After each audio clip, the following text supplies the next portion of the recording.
ज्या नगरामध्ये आहे अशा हनुमान नगर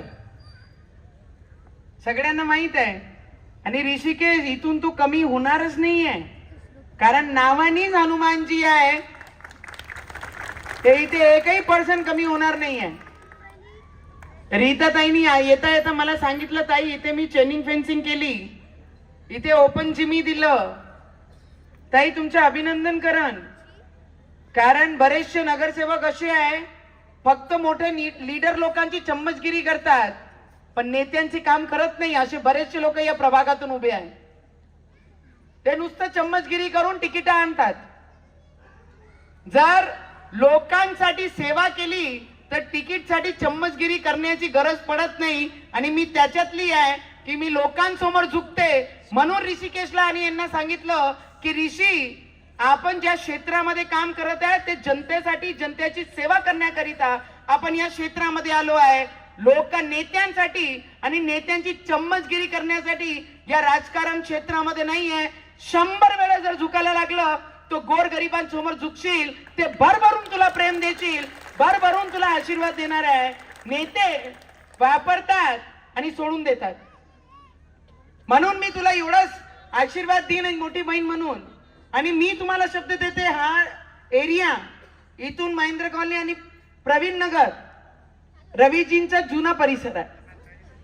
रवीजी ज्या क्षेत्रातून, ज्या एरियामधून निघून आज आमदार, मला खासदार अपक्ष बनवलं.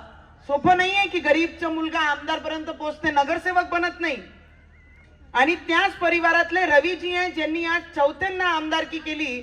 आणि या प्रभागमध्ये बरेचसे असे लोक उभे आहे. त्या दिवशी ऋषी एक सभेमध्ये मी सांगितलं, आमचे अजितदादांचे खूप उपकार आहे. 2014 मध्ये होते, 19 मध्ये होते, आम्ही नाही विसरत. आम्हाला कोणी सुकी चटणी भाकर खाऊ घातली तर शेवटचे श्वासापर्यंत त्याचे उपकार आम्ही विसरणार नाहीये. पण या क्षेत्रातले जे आमदार आहे, घडी घेऊन उभे आहे, ते घडीला बंद पाडायचे आणि उलटे फेऱ्या सुरू करून द्यायचे त्यांच्या. तुम्हाला माहित नसेल, साधे सुद्धा लोकांना काय माहित आहे, बंडेराचे ते आमदार होत्या, काड्या करू करू करू काड्या करू करू करू करू बंडेरा सोडायला लागलं. 2दा तिथून पराभव झाले तर आता अमरावती आले आणि अमरावती राजकारण तेच सुरू केला. अरे लहान मुलगा आहे, सगळ्यात youngest, one of the youngest corporation मध्ये तो मुलगा उभा आहे ऍज अ नगरसेवक. त्याच्या जीव घेण्याकरिता कधी कोणाला उभा कर, कधी कोणाला बोलवा, कधी कोणाला भाषण द्यायला लावा. अरे तुमच्यामध्ये ताकद होती तर बंडेरामध्ये तुम्ही निवडून यायचं होतं ना. आणि ज्यांचे अजितदादांचे म्हणतात ना, आम्ही खूप जवळीक आहे, राईट हँड आहे, लेफ्ट हँड आहे, त्या दिवशी 56 मागण्या तिथे गाडगेनगर मध्ये त्या मैदानामध्ये केल्या, पण एकही शब्दाला उत्तर अजितदादांनी दिलं नाही आणि एकही मागणी त्यांनी कबूलली नाही, एकही मागणी त्यांनी अग्री नाही केला. आणि त्या दिवशी ओबीसी एक ठिकाणी जाऊन सभेमध्ये बोलतात की असे 56 अजितदादा मी जेबात घेऊन फिरतो. किती? आणि आमचे आजी आजोबा, काका काकू जे आमदार या क्षेत्रातले, ते म्हणतात आम्ही अजितदादाचे एकदम जवळचे आहे, राईट आणि लेफ्ट म्हणून. आता तुम्हालाच महिलांना विचारते, एखाद्या व्यक्तीने आपल्याला प्रेमाने जर जीव दिलं तर आपण शेवटच्या टोकापर्यंत विसरतो का नाही? बाबा त्यांनी खूप प्रेमाने आम्हाला जीव दिला. कॉन्टिनेंटल नको, पण साधंही जेवण आपल्याला कोणी प्रेमाने वाढलं तर आपण विसरतो का त्यांना? फक्त मतांसाठी ओबीसी वर बोलले नाही. अजितदादांवर ज्यांनी ओबीसीनी टीका केली, त्या ओबीसी वर जर टीका केली तर पाकिस्तानचे मत कमी पडान म्हणून त्याच्यावर त्यांनी उत्तर नाही दिला. काय राजकारण खेळता, वा! असं राजकारण, वा वा वा, असं राजकारण आम्ही आयुष्यात करू शकत नाही. कारण डॉक्टर बाबासाहेब आंबेडकरांचे विचार घेऊन या मैदानामध्ये लढतोय आम्ही. आम्हाला जर कोणी म्हटलं की तुम्ही गीता समोर ठेवान की तुम्ही आपलं संविधान समोर ठेवणार आहेत, आम्ही संविधान पुढे ठेवू आणि गीतेला मागे ठेवू. कारण संविधाननी आम्हाला हा अधिकार दिला या मंचावर येऊन बोलण्याचं, आणि आम्ही त्याच्याच करिता जगतो आहे. आणि ते ओबीसी म्हणते कि हमारी वाली बुरके वाली बोले इस बार महापौर बनेगी. आणि तुमचे आमदार, या मतदारसंघाचे जे आमदार आहे ते काय म्हणतात? एक उभा केलाय. सगळ्यांना माहित असेल त्या प्रभागातून एक गुंडेला उभा केलाय जो ड्रग्जही चालवते, गुंडागर्दी करते, गोळ्याही चालवते, लोकांची जागाही हडपून घेते. त्या उमेदवार म्हणून त्या पाकिस्तान मध्ये उभा केला आणि ते म्हणतात ते महापूर बनन. काय म्हणतात ते महापूर बनन म्हणे. जो दुनियाची गुंडेगर्दी करते, किती वेळा आतमध्ये जेलमध्ये जाऊन आला, तो महापूर जर बनला तर तुमची आणि आमची सुरक्षा कोण करणार आहे? त्याला होऊ देणार आहे काय? अशा व्यक्तीला महापूर उपमहापूर होऊ देणार आहे की आपण? अरे तुम्ही काय म्हणता? तुम्ही किती बॅनर लावले, जोपर्यंत बाबासाहेबांच्या विचाराचा रक्त आणि छत्रपती शिवाजी महाराजांचा विचार आमच्या रक्तात आहे, इथे फक्त जय भीम म्हणणारा आणि जय श्रीराम बोलणारा फक्त महापूर बनन. दुसरा कोणीच बनू शकत नाही. दुसरा कोणीच बनू शकत नाही. लक्षात ठेवा आमदार मॅडम, काकू, तुम्ही किती राजकारण तुमचं केलं, पण अजूनही भगवेचा आणि नीडचा रंग एवढा फिकानी पडला की डोक्यावर हिरवा लावून आम्ही फिरन.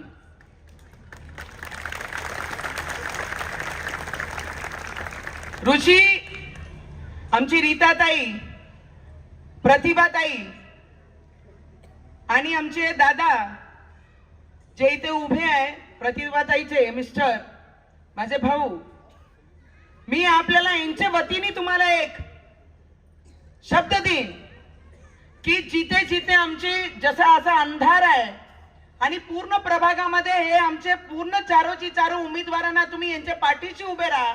कारण या मतदारसंघामध्ये, या प्रभागमध्ये मेजॉरिटी ते त्या लोकांचं मतदान आहे.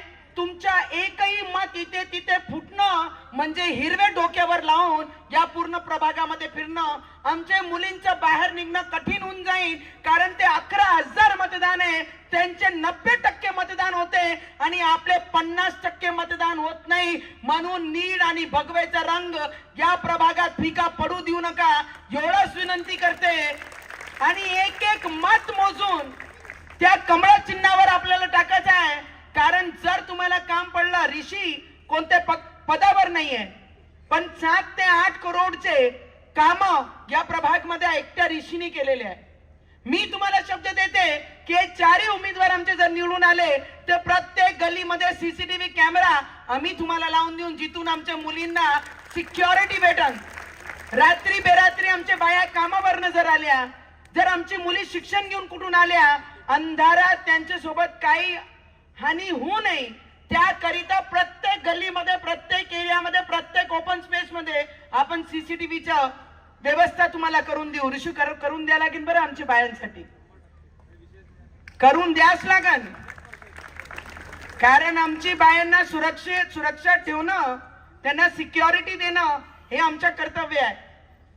ज्या ज्या ओपन स्पेस आहे, जिथे जिथे मी तुम्हाला सांगते, जिथे जिथे आपल्याला या पूर्ण ग्राउंड मध्ये ज्या ज्या लोकांनी, जर तुम्ही म्हणाल की लायब्ररी द्या तर आम्ही तुम्हाला लायब्ररी देऊ. कारण बाबासाहेबांनी आम्हाला शिकवलं, शिका.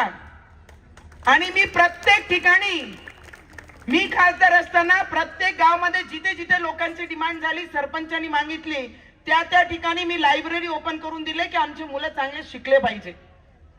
बाबासाहेबांचं नाव फक्त राजकीय मंचावर नाही, आम्ही आमच्या जीवनामध्ये घेऊन चालतो. आणि जर तुम्ही म्हटलं की त्या ठिकाणी आम्हाला झेंडा लावून द्या, आम्हाला विहार करून द्या, आणि इथे जिथे तुम्ही म्हणाल की आता ऋषीने म्हटलं की इथे जेव्हा लोकांनी डिमांड केली की हनुमानजीचं मंदिराकरिता मोठा सभागृह आम्हाला तुम्ही उपलब्ध करून द्या, तर मी तुम्हाला शब्द देते, हनुमानजीची भक्त आहेच की सगळ्यात पहिले हनुमानजीचेच मंदिराचा आणि सभागृहाचा आपण भूमिपूजन करू, एवढा शब्द मी तुम्हाला देते. आमचे पालकमंत्री बावनकुळे साहेब ऋषी सोबत आहे, आमची प्रतिभाताई सोबत आहे, वानखडे दादा सोबत आहे आणि रीताताई सोबत आहे.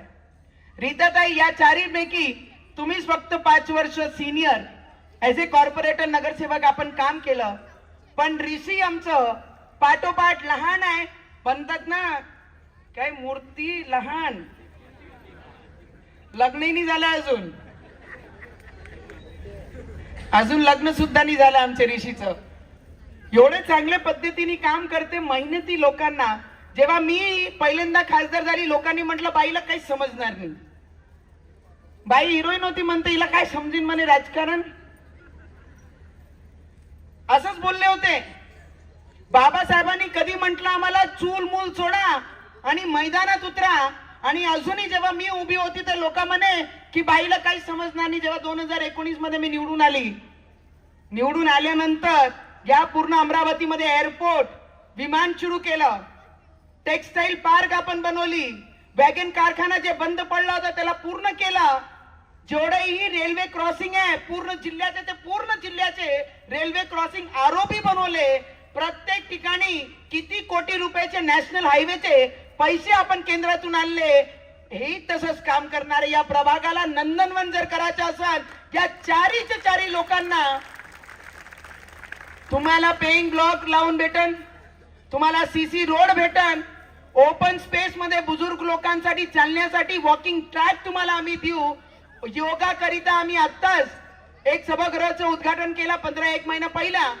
तुम्हाला जे जे विषय लागतील, कारण सरकार देवेंद्र फडणवीस जी आमचे मुख्यमंत्री आहे, पालकमंत्री आमचे बावनकुळे साहेब आहे, आणि जर काम करायचं असेल तर या चारही उमेदवारांना तुम्हाला 1,01,000 सोबत मत टाकावं लागेल. एवढीच मी तुम्हाला विनंती करते. आणि प्रतिभाताई, तुमच्याबद्दल जेही लोक म्हणतात तुम्ही शिकलेले आहे, आमच्या दादा शिकलेले आहे, शिक्षक क्षेत्रामध्ये आहे, तर तुम्हाला सगळे लोक साथ देतील. कधी कधी साधे लोकांना एवढे मत भेटून जातात, साधे जरी आपण असले, कधी कधी प्रेम लोकांचं एवढे चांगल्या पद्धतीने आशीर्वाद देतात, तुम्ही काळजी करू नका. तुम्ही द्यान ना?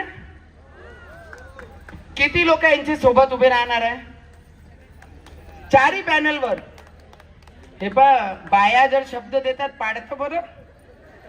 आपण 100% पाडणारे लोक आहे. ऋषी, तुझं लग्न नाही झालं, तुला माहित नाही अजून, पण तुझ्या घरी आई आहे. आम्ही जे शब्द दिलं शेवटचे श्वासापर्यंत पाडणारा शब्द बायांचा असते.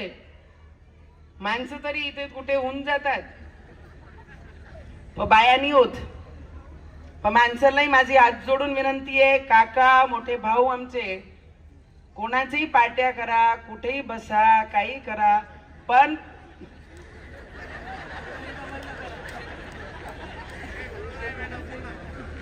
नाही, मी ते नाही म्हणू शकत. मी बरोबर बोलताय की नाही? हा, पाकिस्तानला निवडून आणायचं आहे काय? आणि पाकिस्तानचे जे लोकांना सपोर्ट करतात त्या पक्षाला आपण सपोर्ट करू काय? आपण कोणाला सपोर्ट करणार आहे? हे म्हणतात प्राईम मिनिस्टर नरेंद्र मोदीजी संविधानला मानत नाही, तो राहुल गांधी हातात संविधान घेऊन फिरते. तर संविधान जेव्हा नवीन पार्लमेंट बनलं तर डोक्यावर संविधानला घेऊन जाणारा पहिला प्राईम मिनिस्टर म्हणजे नरेंद्र मोदीजी आहे या देशामध्ये. याच्या अगोदर कधीही संविधानाला. आणि ऋषी, जेव्हा डॉक्टर बाबासाहेब आंबेडकर जेव्हा पहिल्यांदा खासदारकीसाठी उभे होते तर त्याला पाडणारा पक्ष म्हणजे कोण? काँग्रेस. तेव्हा बीजेपी नव्हतीच, बीजेपी नव्हती पाडली, हे काँग्रेसनी पाडलं होतं. म्हणून आपल्याला विनंती करी, आपण एकच विचाराचे लोक आहे आणि त्या विचाराकरिता आणि प्रभागाचे विकासाकरिता, मजबूत रोड करिता, चांगले गार्डन करिता, लहान मुलांना खेळण्यासाठी खेळण्याकरिता, लायब्ररी करिता, ओपन स्पेस मध्ये चांगले सभागृह करिता, आपले विहारांना मजबूत करण्याकरिता, एरियामध्ये मुलींना फिरताना सिक्युरिटीसाठी, सीसीटीव्ही कॅमेऱ्यासाठी आपण या चारही उमेदवारांना मतदान करा. मी तुम्हाला शब्द देऊन जाते की पुढच्या 5 वर्षी जेव्हा तुमच्या प्रभागात मी फिरली तर तुम्हाला काम बोलण्यासाठी एकही काम शिल्लक नाही राहू देणार आहे. जेवढी ताकदीने आम्ही काम करून तुम्हाला देऊ. आणि आमचे सगळे नेते इथे बसलेले आहे. काही किरण भाऊ भल्ली पंचायत पडते कधी कधी. मी नसली तर बरेचसे लोक हात धुवून चालले जातात. ज्यांना जे वाटतं ते बोलून जातात. हे पा, आपण एवढी ताकद ते बनवली आहे की माझ्यासमोर बोलायची ताकद नाही त्यांची काय. म्हणून मी मंचावर नसली, ज्यांना जे वाटतं ते बोलून जातात. मी तर या क्षेत्रामध्ये नवीनच आहे, राजकीय माझा पिंड नाही, आणि मिलिटरीमध्ये काम करणारे, मिलिटरीमध्ये असणारे ते माझे वडील आहे आणि त्यांची मुलगी आहे. माझे रक्तात एवढी इमानदारी आहे, मला कोणी इमानदारी शिकवण्याची गरज नाही आहे, कारण माझे वडील बॉर्डरवर लढणारे आहे आणि ती पिंड घेऊन मी राजकारण क्षेत्रामध्ये आहे. ज्यांचे सोबत आहे खुलेआम आहे, ज्यांच्या विरोधात आहे तेही खुलेआम आहे. जोपर्यंत ते करत नाही तिथपर्यंत शांत बसत नाही. मी म्हणून तुम्हाला सगळ्यांना आज हात जोडून विनंती करायला आली आहे की हनुमानजीचे हनुमान नगरमध्ये या सगळ्या उमेदवारांचं आपण भरभरून प्रेम द्या, कारण की प्रत्येक बूथ मी पाहणार आहे. की माझे बायांनी मला एवढा शब्द दिला होता की ताई, की तुम्ही बोलून गेले आणि त्याच्यानंतर हा भरभरून मत यांना भेटले, ऋषी प्रत्येक बूथ मला दाखवशील, कारण मी खूप ताकदीने बोलते आमचे बाया म्हणून. यावेळी या नगरसेवकांसाठी आपण साथ द्या. उरलेलं काम जेवढाही या प्रभागामध्ये आहे, सगळ्यात मोठी चिंता हेच आहे, हे जेव्हा लोक बाहेरून येऊन हमारे वाला ही बनेगा महापौर, हमारे वाला ही उपमहापौर बनेगा, तेव्हा मन खूप जास्त दुखी होते की आम्ही कमजोर झालो, की आमचे मतं डिवाइड होतात, की आमचे लोक आमची ऐकत नाही, की मतांचं विभाजन करून चांगले उमेदवारांचा पराभव जेव्हा होते आणि ते लोक जेव्हा डोक्यावर हिरवा लावून फिरन, ती गोष्टी फक्त लक्षात ठेवा. मतदान करायच्या वेळी तिथपर्यंत कोणी काही दिलं ते घेऊन घ्या, फक्त मतदानच्या वेळी बटन दाबताना फक्त कमळाचाच बटन दाबला पाहिजे, तेवढीच मी विनंती करीन. आणि सगळ्यांना मनापासून जय भीम, जय श्रीराम.